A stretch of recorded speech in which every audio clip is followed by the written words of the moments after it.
আমরা 19 তারিখ যে মান মন্দিরের নাক মন্দির করণ লাগা একটা ভূমিষ্ঠ পূজা দনের কথা আসলো।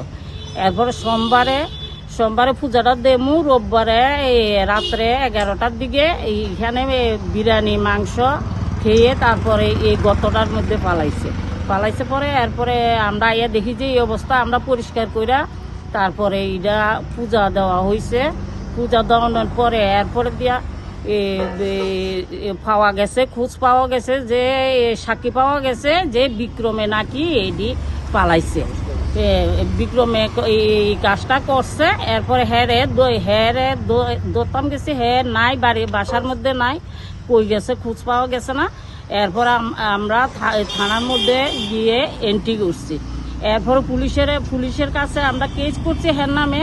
পুলিশ কিন্তু কোনো তারা এইটা করতেছে না। এরপরে তারা আমরা হুমকি দিতেছে যে মাইরা লাইব, কেটে লাইব। তারপরে হের ভাবে আমরা মোবাইলে মেসেজ ইটান ভয়েস রেকর্ড পাঠাইতে আছে যে ইটান আইলে দেখাই দিব, সব কিছু গুছাই আইতে আছে। এই অবস্থা আমরা করতে আছে। তারা হের বাবা CRPF এর চাকরি করে, আসাম রাইফেলের চাকরি করে।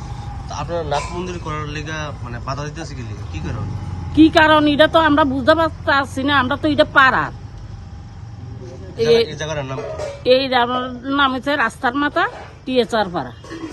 যে ছেলেটার নাম কইছেন আপনারা, এই ছেলেটা কি এর আগে কোনো এর আগে ঘটনা করছে একটা, কি কেছে জানি হ্যাঁ জড়িত আছে। হ্যাঁ কিন্তু পুলিশে ধরছে না।